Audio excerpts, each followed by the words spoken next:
le grand Bonsoir, public, Mouloud. bonsoir, a découvert ton travail avec... Bonsoir. Avec Alain Chabat, avec qui vous avez réalisé le documentaire Authentique sur NTM. Get Busy, à la base, c'était un fanzine. Ensuite, c'est devenu le temps de quelques numéros authentiques avec NTM. Et ensuite, un magazine papier, Get Busy. Et aujourd'hui, une émission de télévision sur une chaîne sublime qui s'appelle Click. Et ce livre, on peut y entendre à la fois Benoît Poelvoorde, y lire Benoît Poelvoorde, une interview incroyable avec André Pousse, Thierry Ardisson, Jacques Vergès. C'est quoi la sève et le lien entre tous ces invités, en fait? J'ai envie de dire que le lien, c'est nous, c'est notre curiosité. Au bout d'un moment, effectivement, donc j'ai écouté ce que disait Giorgio, comme à quel point il était bousillé par le rap, ce qu'on a été nous aussi. Mais arrivé à un moment, quand Authentique arrive, et si tu veux, quand le rap arrive en France, j'ai 15 ans. Quand on fait Authentique, j'ai 30 ans. Donc je peux pas, au bout d'un moment, j'aime bien le rap, c'est ma culture, ça m'a fait, c'est ce que je dis dans le livre, c'est ce que je dis dans l'interview que j'ai faite avec toi. Le rap a fait, le hip-hop a fait de ce que nous sommes. On est tous des enfants du rap. Mais au bout d'un moment, je me suis dit que moi, je m'intéresse à plein de choses, comme tout à chacun, et j'ai pas envie d'être cantonné à ça.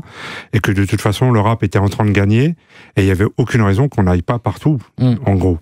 Qu'on soit pas dans tous les domaines, qu'on puisse pas interviewer des politiciens, des sportifs, et quand je dis des sportifs, c'est d'ailleurs pas comme dans les magazines de rap où on fait un papier sur Jordan, et puis on croit qu'on a fait autre chose. Mais voilà, donc on voulait se donner aucune limite, en fait. Et il y a aussi cette ouverture culturelle où, en fait, c'est de se dire, moi, il y a cette phrase, un jour j'avais cette discussion avec Thierry Ardisson, qui me disait, moi je fais des interviews rock'n'roll. Et moi je lui dis, moi je fais des interviews hip-hop. Je considère que le hip-hop, c'est une façon de voir les choses, de voir le monde, de voir la société. Et c'est ce que raconte aussi cette anthologie de Get Busy. C'était notre état d'esprit. Nous on se disait, on est hip-hop, partout on ira, on en fera du hip-hop. Si on a décidé que c'est comme c'est le film d'horreur, là, le blob, là, tout ce qu'il bouffe, ça devient lui. Donc c'était l'état d'esprit qu'on avait, quoi. Je remonterai aussi à ce que disait Chuck D de Public Enemy. Il y a le côté CNN du ghetto, en fait. Une façon d'informer différemment. Il y avait ça, et puis il y a aussi la phrase de KRS-One que j'aime beaucoup, qui dit que le hip-hop, c'est de l'edutainment, parce qu'on a toujours essayé de faire des choses sérieusement, mais de façon toujours assez ludique, parce que nous, on est comme ça, on a toujours été des chambreurs, toujours été... et on voulait pas... on voulait rendre accessible à ça aux gens, sans être très pompeux, très scolaire et tout ça, donc on a toujours rendu ça, je pense, abordable, quoi. Il y a aussi cette trop de phrases de KRS-One, là, Giorgio, il doit se dire, c'est une battle de vieux. Je connais. Attends, on va sortir les phrases de Kerry. Ouais, on va sortir en Kerry après. Qui dit, le hip-hop, c'est à propos de ce que tu... C'est pas à propos de ce que tu vis, c'est à propos de ce que tu fais, en fait. Non, c'est l'inverse. C'est vrai. Le rap, c'est ce que tu fais, le hip-hop, c'est ce que tu es, c'est ce que tu vis. Bah ouais, c'est ça, c'est exactement ça. C'était bien KRS-One avant. C'était bien. Et Get Busy, c'est bien maintenant parce que l'anthologie vient de sortir. L'interview la plus marquante, tu disais que c'était celle de Jacques Vergès. Oui, alors c'est pour beaucoup de gens, c'est très controversé, mais écoute, Vergès, moi, mon père est algérien, il a eu des activités clandestines dans le FLN à l'époque, il avait des petites responsabilités de militant dans le FLN, et il a même été emprisonné en France pour ses activités, quoi, mais... Moi, je trouve que c'était une cause noble, la libération de l'Algérie. Et donc, pour nous, voilà, même si pour d'autres gens, effectivement, il y a des choses plus sombres chez Vergès, nous, ça reste aussi l'avocat du FLN, à un moment où il pouvait risquer sa vie pour ça.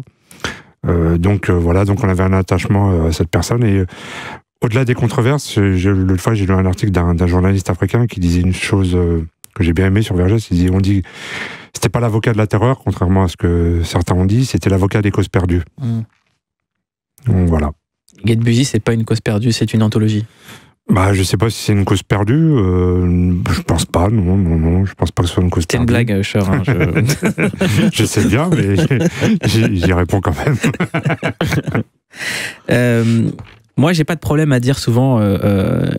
que moi, ce qui m'a sauvé la vie réellement, c'est le rap, c'est d'avoir découvert cette culture qui m'a fait intéresser à l'écriture, qui m'a fait intéresser à la musique au sens large, qui m'a fait intéresser à la littérature, à la politique, à plein de choses.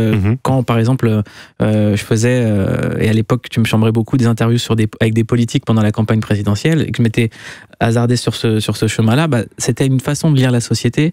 Et aujourd'hui, j'ai pas de problème à dire, voilà, c'est ce qui m'a littéralement sauvé la vie, parce que ouvert l'esprit, et fait quitter Noisy-le-Sec et monter, rencontrer des gens partout. Est-ce que toi, ça a été pareil avec Saint-Denis ? Mais complètement. C'est déjà, moi, je suis peut-être la génération qui a pris le rap encore un peu avant toi. Et c'est vrai que quand ça arrive, nous en 82, en 83, mais qu'est-ce qu'on a ? Pour nous, on n'a rien. On n'a on n'a rien dans les médias qui nous représentent. On n'a rien. Et là, on a même si on écoutait de la soul, de la funk, on était juste consommateurs et spectateurs. Et là arrive un truc, on peut devenir acteur nous-mêmes de notre propre truc, même si c'est une culture importée des États-Unis. Tout de suite, on s'est senti représenté. On voit des Noirs, on voit des Portoricains. À l'époque, on ne sait pas ce que c'est un Portoricain, ça ressemble à un rebeu. Donc, on s'identifie à ça et tout de suite, pour moi, la chose primordiale, c'est que ça a été un appel d'air pour sortir de la cité. Parce que sinon, on traînait dans les halls et c'était pas une perspective qui m'enchantait particulièrement.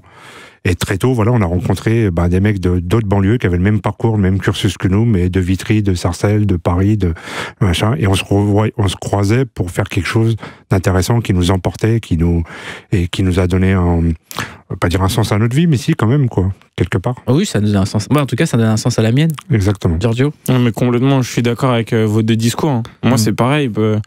Moi, en plus, j'aimais bien faire des conneries un peu quand j'étais jeune et tout, des petits trucs, quoi. Et en fait, le rap, j'étais tellement bousillé de rap que finalement, ça m'a empêché de faire que des conneries, parce que je préférais rester chez moi à écrire. Et après, on sortait, ça allait dans des open mic, vers Belleville, Ménilmontant, tout ça. En fait, on pensait qu'à rapper, quoi, avec mes potes, quoi. Et même mes potes, en fait, c'était des mecs qui kiffaient à fond le rap comme moi, en fait. Donc c'est sûr que... Puis pareil, ça m'a ouvert l'esprit. Moi, par exemple, j'ai découvert Chopin en écoutant Zesso de Dissident et en me rendant compte que c'était un sample et ça m'a ouvert à toute la musique et puis même à la sensibilité des textes. J'ai appris que j'étais sensible aux textes, aux mots à travers le rap. L'anthologie est disponible partout aux éditions Marabout, préfacée par Alain Chabat. C'est quoi la relation avec Alain Chabat ? En fait, on avait fait le documentaire sur NTM. Et puis tous les gens qui côtoient Alain Chabat, c'est quelqu'un de très, très sympathique, très gentil. Donc voilà, on n'est pas resté spécialement en contact, mais il a accepté très gentiment de faire cette préface et ça fait plaisir. C'est vraiment le livre que je vous conseille pour les fêtes. C'est pour moi une des meilleures... j'ai envie de dire, c'est un des meilleurs accidents qui soit arrivé dans la culture française, parce que c'est un accident, Get Busy. C'est un truc un peu particulier, effectivement, qui est mort plein de fois sans jamais vraiment mourir. Donc, comme le chevalier Phénix. Oui, exactement. Non, mais il y a un peu de ça. C'est ce que je dis toujours. J'ai pas toujours été constant, mais j'ai été persistant. Donc, je pense que c'est une bonne définition. Donc, ouais, on est encore là, comme diraient d'autres. Et puis, je voudrais faut pas que les gens pensent que c'est un livre sur le rap. C'est pas du tout. Le rap, c'est un cas. Est-ce que tu peux me le filer, le livre, parce que histoire. Je vais juste aller au hasard des pages et vous allez comprendre la richesse de Get Busy. C'est notre histoire. Quand les gens voient la couve, ils comprennent. Enfin, ils sont intrigués. Je veux dire, tout le monde peut trouver de l'intérêt dans ce livre. Et c'est plutôt un beau livre en plus. Ouais. Donc, et je vous recommande des entretiens mythiques. Ça va de DJ Mehdi à Snoop Dogg, en passant par Thierry Ardisson, Mode2, Jamel, Eric et Ramsey à la grande époque, Mary J. Blige, Kenzie du Secteur A, l'interview est mythique. Voilà, il y a des choses comme vraiment André Pousse. Il y a toute une partie un peu Tonton Flangueur où il y a André Pousse, Dominique Zardy qui était un espèce de second rôle qu'on a vu dans tous les films de Audiard, dans Les Fantomas, dans Henri Kogan qui était Henri Kogan. Pas Kogan, c'était un catcheur. Je pensais que c'était le frère de Hulk. C'est un catcheur qui a commencé le catch avec Lino Ventura et qui réglait les cascades dans tous les films de Audiard et voilà, qu'on voit dans Les Tontons Flingueurs. Donc il y a ça aussi. Casimir, l'île aux enfants. Donc c'est un livre dans lequel on peut croiser à la fois Casimir et une actrice Exactement. C'est un bon résumé de Get Busy. On y croise même Mouloud Achour, c'est dire. C'est vrai.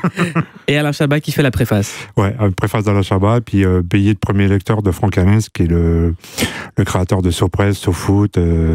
Mais aussi Michel Platini. Michel Platini, Socrates, grand joueur brésilien. Ouais. Voilà. Il est incroyable ce livre, vraiment je vous recommande. Get Busy, c'est le livre à choper pour les fêtes de Noël. Je le disais en préambule, ça n'existe pas jusqu'à preuve du contraire, un gros livre hip-hop qu'on peut mettre sur sa table et être fier et être content. Enfin, moi en tout cas c'est mon histoire, c'est pour ça que ça me touche. Voilà. Puis honnêtement on peut dire que c'est un beau livre. C'est un très beau livre, L'interview de Marvin Hagler également. Qui nous a quittés il n'y a pas longtemps. Ouais, exceptionnel. C'est l'un des plus grands boxeurs de l'histoire. Ouais. Je sais pas, c'est pour moi en fait je dirais que c'est pas un livre sur le hip-hop, c'est un livre sur la culture populaire en fait, sur la culture de rue. C'est un peu ce qu'on dit, la culture, la sous-culture, mais qui est une vraie culture pour nous, quoi. Donc.